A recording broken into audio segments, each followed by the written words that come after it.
Hey everyone, welcome back to the channel. Today we are going to take a kind of look at a new Heroes prediction that's going to be dropping on the 8th, I think, is when it drops. Let me actually double check just to make sure that I'm not lying to you, unintentionally of course. Yes, new Heroes on May 8th. That's what's happening. It's been kind of speculated that we would be looking at a new Fallen banner. That's not terribly an unpopular opinion. We have had Fallen Heroes every year for the last 2 years. However, the debut date has kind of altered a bit. So, for example, Fallen Heroes, which was the very first kind of Fallen banner that we had, that actually debuted on February 22nd. So, quite a bit earlier than the one that came the year after, which was Darkness Within, and that one didn't actually debut until May 10th. So, more than likely, it's a Fallen banner. If not, it's just some new heroes that we're looking at. I believe there should be a Forging Bonds with this bad boy. Let me double check again to make sure that I am not intentionally lying to you. I am not. May 8th. Forging Bonds. We're also going to have a Grand Hero battle along with it. So more than likely we'll be looking at a GHB unit for free that kind of fits the mold of the Fallen Hero aspect.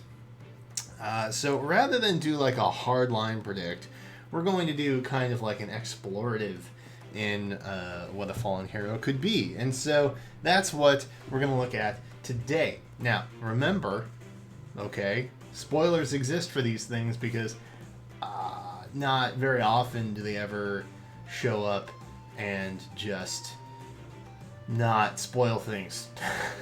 The Fallen Hero aspect is kind of typically a type of reveal that could potentially ruin some things. So this is your warning, I guess. The games that we're going to be looking at primarily are Radiant Dawn, I guess, technically, and Shadows of Valentia, and Fates, and Tokyo Mirage Sessions, and there's another one, Awakening. I've probably given away a lot of the video. So if you don't want spoilers for any of those games, I guess then this is... Go away. Don't watch the rest of this. This is not the video for you. But let's go ahead and kick things off with something that I think is probably the most common trend among people thinking that we get a Fallen, and that would be Gunter. If you don't know why Gunter is a Fallen candidate, then maybe you didn't play Fates. And if that's the case, then that's okay. But for whatever reason, he kind of gets possessed. We'll say he gets possessed. I think that's an okay term for it. And he kind of leads Corrin to his or her doom, sort of. Of course, everything has a happy ending regardless, except in the Fallen banner where things go terribly, terribly wrong, which is why Gunter, I think, would be a reasonable candidate. Next up, another one that's maybe a bit less, a little less obvious, I think. Sonya. And you're probably scratching your head like, why Sonya? That's a weird one. So if you didn't know, she has a couple of sisters who basically get their souls given to Duma. Either with or without their consent. It's not really pertinent to the story. But she is more or less ergo on a quest to find a way to save the souls just sacrificed to Duma. And in her post-story content, so that being after you beat the game, you get the little snippet of what happens to them next. It's said that she finds a cure, but it's also heavily implied that she herself becomes a witch, which is kind of a big bummer. Because Sonia's one of those characters who's a little bit more complex. And I genuinely really like her. And when I read that, I was like, oh, well, this sucks. And so there we are. So I think a fallen Sonia, a witch Sonia, as it were, could be a good candidate. I mean, as far as her sisters go, I don't really know if they would potentially be on there as well. They're not actually playable, which is kind of what makes me think that maybe they would be less likely candidates. But if IS wanted to just go ahead and confirm what actually happens to her post game, this might be a good opportunity to do it. Sad and tragic, and half of me doesn't really want to know the truth. But this would be a good opportunity for them to do it, and so I would welcome it, I guess, with open arms for the most part. Third up, which again, these feel slightly more canon-esque or a more natural pick. We're gonna explore some weird ones towards the ends, so don't get too. Oh, this is such a vanilla video. No, we're gonna look at some weird ones towards the end here. But, so, and yes, we are censoring because we are family friendly. Most of the time. So, if you've not played Tokyo Mirage Sessions, number one, what are you doing with your life? Number two, this is the first of the TMS characters that I'm going to look at. So, get ready. Third, you should play it. It's a good game. What are you doing? What are you doing? It's on the Switch. Everything is on the Switch. So Aya here, she is the sister of Tsubasa, who is arguably the main character. I know we play as Itsuki, but I think Tsubasa is arguably the main protagonist. We're basically just kind of coddling Tsubasa through the entire game. I think that's more or less an accurate description. And so this is her sister. She wanted to be just like her sister. Her sister is a great performer, or was a great performer. Long story short, she kind of gets possessed by the Mirage of Aversa. I think being possessed is an accurate way to describe it. There's trend here, can you tell? So she gets possessed by the Mirage of Aversa, and she fights against it, kind of, but more or less she's under the control of the Mirage, and does some not so great things, and we have to stop her, and eventually we do, and everything is fine. But again, the point of Fallen Banners is we're living in a world where things did not turn out fine, and everything is bad. So this would be the side story of where we failed, evidently, and Tsubasa doesn't save her sister, and Aversa is left unchecked, and chaos ensues. Basically what happens there. Second from Tokyo Mirage Sessions, we're looking at Barry. This is probably another slightly-ish spoilery type situation. So Barry here, he gets possessed by one Drog, and becomes a metal rocker punk-esque type character of himself. Again, the possession theme, it's pertinent, it's relative, and I think more or less fits the general tone of what a Fallen Banner kind of encompasses. Again, Barry does end up, getting reverted and joining you, and he's fine. I don't know how people would feel about having a Fallen Barry in the game pre-regular Barry in the game. It would be like them giving us Grima before they gave us Robin, and I don't know how people would feel about that either. I think makes a little more sense. She, if you don't know, kind of just becomes a secretary at the end of this ordeal that's early in the game, and she doesn't really do much afterwards. So she doesn't really have a Mirage, and it's just, she's there.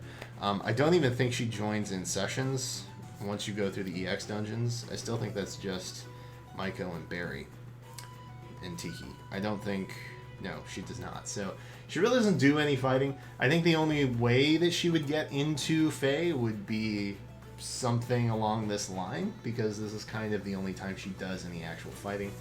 Of course, that is not always the most relevant point of fact for Fae, because they can do whatever they want, but for what it's worth, I think Aya makes a little more sense over Barry. It's also never explicitly told to us who Barry's Mirage is. I have read that they think it could be Vike or Barst, I think, is who I'm thinking off the top of my head that I'm remembering. But either way, we could see a Drog possessed Barry. Of course, we already have Drog in the game because he ends up teaming up with Memori, so it's possible. I don't know if it's likely, but it's possible. Next up, this is a fun one. This is where things start to go a little bit off the rail, right?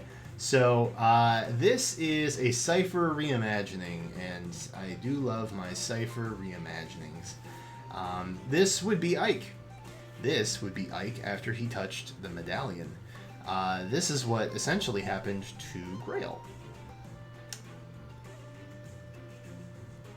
If you don't know the backstory of that, I'm not going to fill it in for you because you should experience that for yourself. But basically, Ike kind of goes berserk mode after touching the medallion. If you don't know what the medallion is, you should play any of the Telly's games. And he kind of this is basically Gorilla Ike getting berserker mode. This is his third and final form, possessed Ike via medallion. And this, I think, if we were ever getting a Fallen Ike, this is probably the closest thing we would get to it. Of course, Cypher is going away this fall, so we'll never have a continuation of reimagining of things like this, which is tragic. I'm still not quite over it, if I'm being honest with you.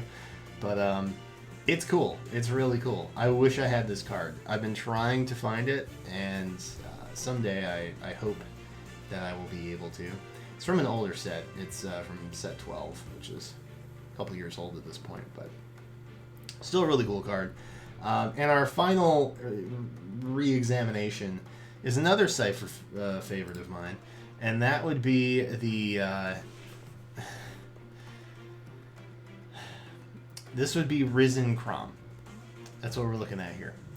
He's an interesting character. This is basically if Crom were taken over by the Risen, failed to defeat Grima. This is what would happen. It's been speculated that some of this design had some influence on Token Mirage sessions or vice versa. I do not know. I have not bothered to look up what came first, the TMS or the Cypher. So I'll leave that to you if you are that interested in checking it out. But this is Fallen Crom, and if we were ever going to get a Fallen Crom, like if we were getting a main protagonist that had fallen, these two right here are probably the primest of possibilities if they were going to go in some sort of Cypher reimagining direction. Not the first time that Faye has introduced some slightly Cypher-inspired like units, but that's mostly seasonal. It's not really like a new hero type thing. I don't think it's likely that we get either of these two. I think probably Aya and Gunter, maybe Sonya. Sonya would be interesting. They're up there, but these guys are probably much more further from the realm of realistic possibility.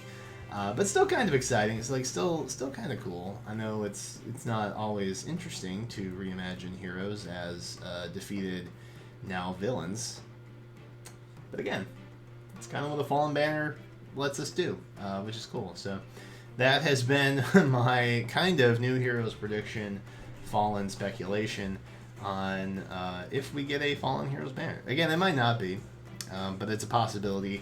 This is likely when it would show up. Of course, we have Brides coming up later this month, and then we've also got 2 months of summer, followed by Brave Heroes in August. Very exciting. So it should be an interesting couple months of banners, to say the least.